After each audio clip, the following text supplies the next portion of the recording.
Hey, all you hot messes. On this week's episode of the Hot Mess Teacher Express, we are talking all about the things that no one else will tell you about or warn you about when it comes to teaching. But guess what? Today, I'm going to tell you about those things. So you've been warned. Stick around.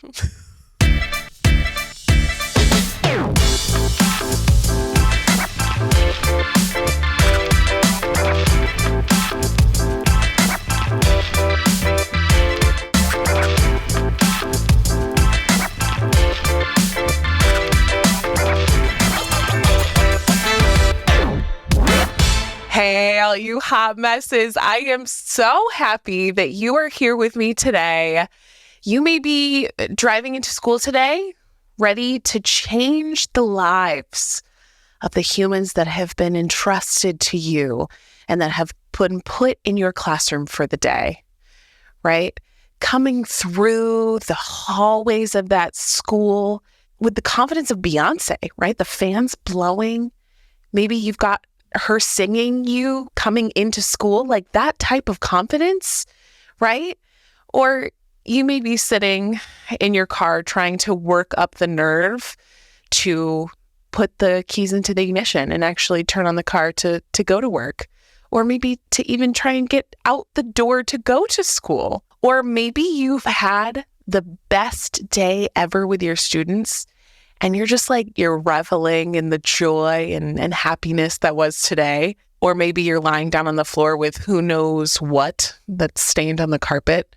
You're just a puddle of a teacher who just taught and is realizing slowly that you have to do it all over again tomorrow.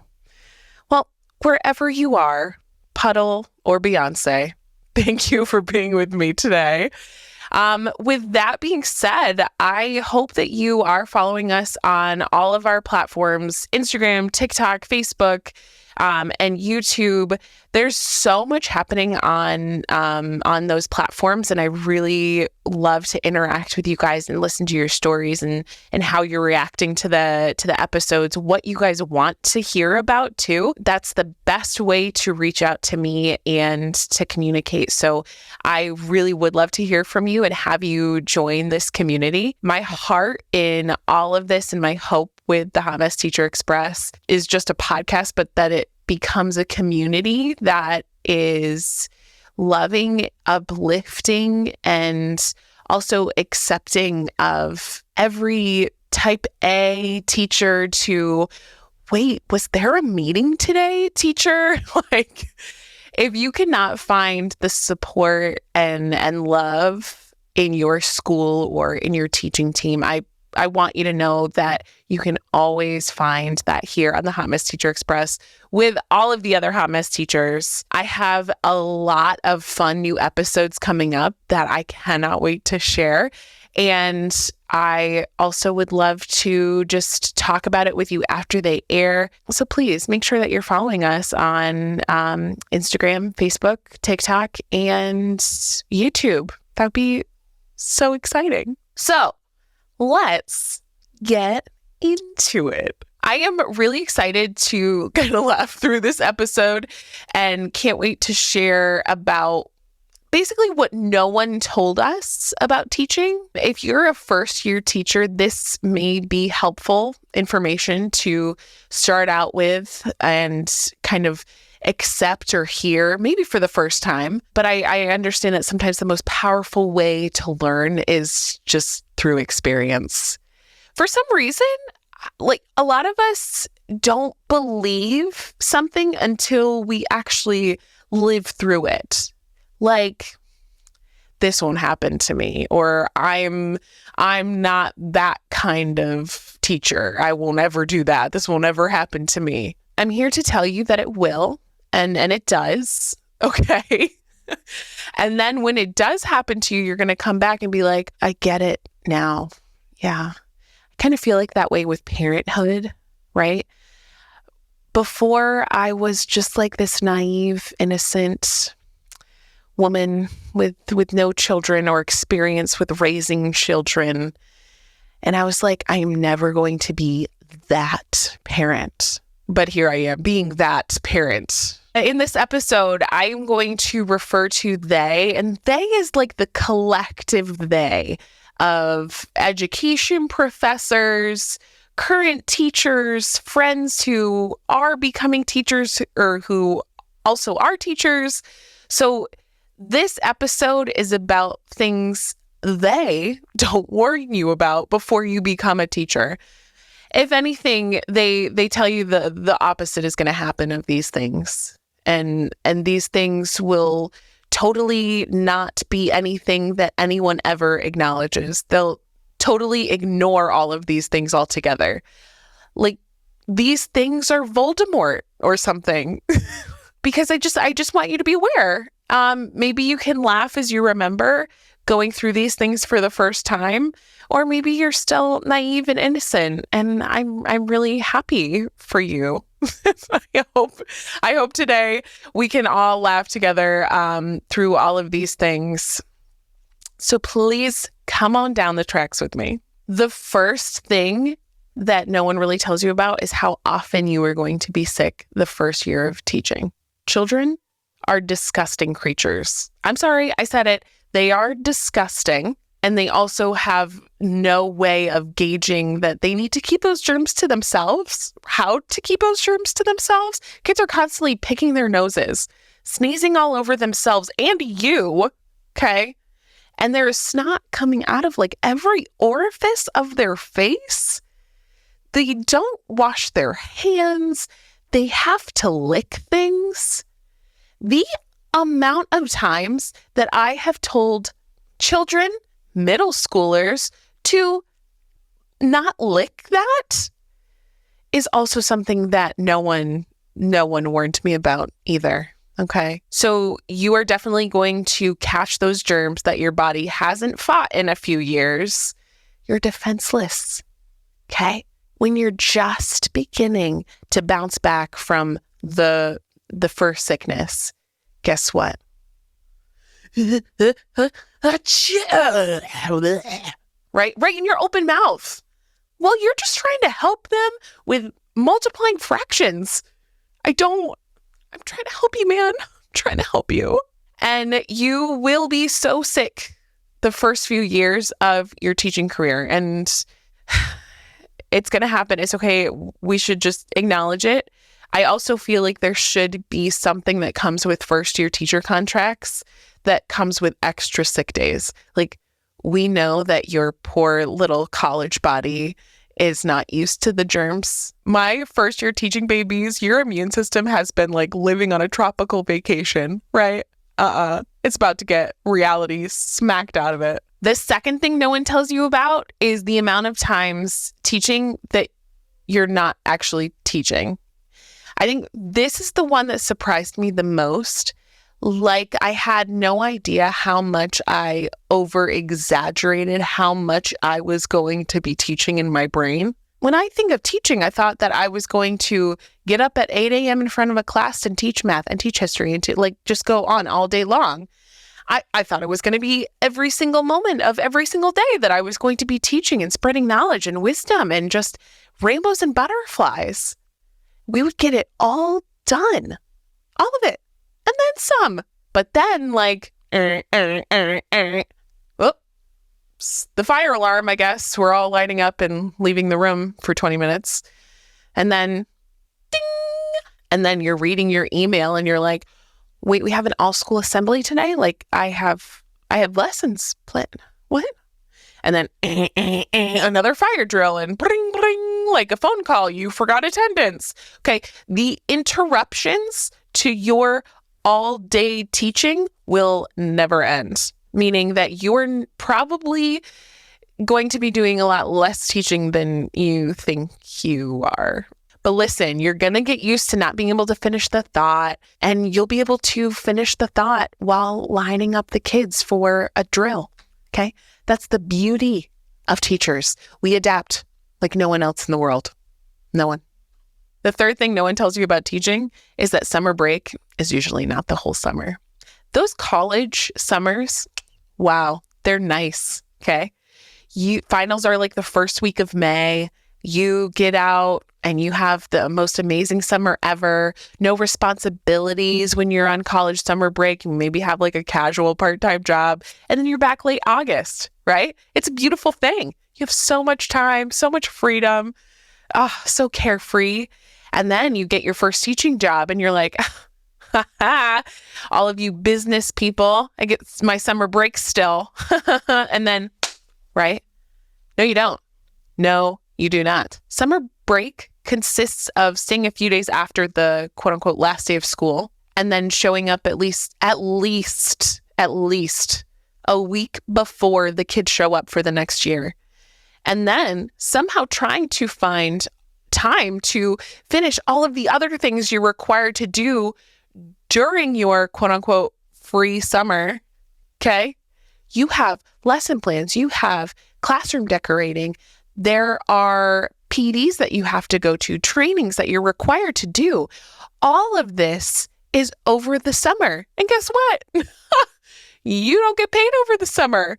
And those school loans, oh man, they start kicking in about a year in. So guess what? No summer break for you. I'm here to tell you the sad, sad news because you're probably going to have to get a part-time job so that you can keep paying your bills over the summer.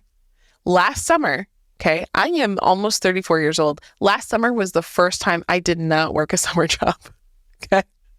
So one of these days I'll enjoy a summer break. One of them. Maybe when I'm like 80, we'll see. We'll see.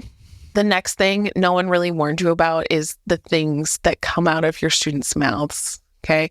Whether they're telling you what they really, really think of your outfit or your new haircut that you felt really confident about, or if they think you need to date the firefighter that came in for fire safety day, or the question that comes out of the blue during whenever, like they ask the most unanswerable questions sometimes, like, is the earth a living thing? What? We were just trying to find the quotient of this division problem. Like, damn, it's 7 a.m., as Taylor Swift says. But if you want to come up with some witty answers or reactions to these comments or questions, I would probably take some time to do that now. Yeah, that's a good piece of advice. That is very highly recommended. That actually should have been a college course. All right, the next thing that no one really warned me about was how little you'll see your home in the daylight, okay? You kind of take it for granted when you become a teacher. And once the school year starts, though, most days you're going to be out the door before the rooster cock-a-doodle-doos and like settling into with your dinner and a TV show after the sun sets, okay? And when that daylight saving time hits, another story, okay? It is going to be dark at 7 a.m. and then dark at 4 p.m. And I live in New England, and the worst part is driving to school in the frosty, dark morning and then getting to school and then staying there until like a reasonable time. And then it's done. It's done. It's dark. It's frosty still. It's just the worst. Just prepare for it. The next thing no one really warned me about was that your school day, just because the school day ends, does not mean that your work is over. Okay, you haven't reached a finish line. Most other jobs, you have a clock out time, and that is a beautiful thing. But usually, our jobs as teachers are just starting when the kids leave for the day. You get to that end of the day, and you're like, did it! Woohoo! No. Then after school, we have meetings, grading, conferences, lesson plans, and you don't get paid overtime. Isn't that exciting? It's not. So please set boundaries for your off-contract hours and have expectations for your prep periods for yourself so that you can use your time to the fullest while you're at school, and also so that you don't burn out. The next thing no one warned you about is that the copy machine is to be feared, okay? Those things can smell your fear, and also they know when you need to get a job done fast. They can sense if you need to pee in the 3 minutes before your next class comes, because guess what? It's going to jam. is going to paper jam like raspberry jam. That's a weird thing to say, but I said it. Okay. So if you're trying to get out the door to go home and like want to prep for the next morning, guess what? That copy machine's going to be on a toner. It will throw around error messages like that is what its actual job is supposed to be. Please say something nice to the copier. Tell her she looks good today, right? That tone of gray that she's wearing right now, it really brings out her buttons, okay? Make her feel special. And you know what? Make her feel loved. So that way when she does jam, it will feel like even more of a betrayal, okay? The next thing no one really warned us about is that you are going to be so much more than a teacher. There's so much more that you do throughout the day that you are probably, your main job probably won't be a teacher sometimes. And you are going to have to put on so many different hats and be so many different things to so many different people. Sometimes you'll have to be a therapist, a mediator, a nurse, a parent, a cheerleader, an interior decorator, an actor, a director, an entertainer, a life coach. No day as a teacher is ever the same. And I think that's the most beautiful part of this whole job. The next thing is that full moons are a real thing. It sounds like a Halloween night story that old teachers, they gather you in an old, like, foggy graveyard and tell this story like, beware the full moon. But no, it's real. It is real. It is real. It is real. And you, now as a teacher, will not need a calendar to predict the full moon. Okay. You see it transforming your students right before your very eyes. And then you use the calendar to confirm your suspicions that your students, yeah, they're definitely part werewolf. There's no other logical explanation other than that. They are werewolves because they see that full moon coming and they're going to act like it. The last thing that no one ever really warned me about teaching is that this job is exhausting, but it's the most fulfilling job in the whole entire world. And it's really hard to explain, but this job is really hard. And I feel like we teachers complain a lot about it, but there's nothing quite like the high of a really good teaching day. And nothing will ever prepare you for how much you are going to love all of the things about being in your classroom and being with your students and teaching your students and watching the light bulb go off and like being a community and a family together. Being a teacher is such a unique experience. And people will tell you constantly when you tell them that you're a teacher, like, oh, I don't know how you do it. Right? Well, like you kind of know why you do it. And whether it's been a hard day or you've had like a really good teaching day, there truly is nothing else like it in the world. It's such a hard, fulfilling job. And I did not understand how much I would need teaching. All right. So there are some things that no one really warns you about before you become a teacher. If you're in your first year, maybe this is to warn you. And maybe you are nodding right along with this list if you're past your first few years of teaching. We are all together on the Hot Mess Teacher Express, and I am absolutely so thankful for each and every one of you. I hope you have a great rest of your week, and I will be here next week with you, all you hot messes. All right, bye.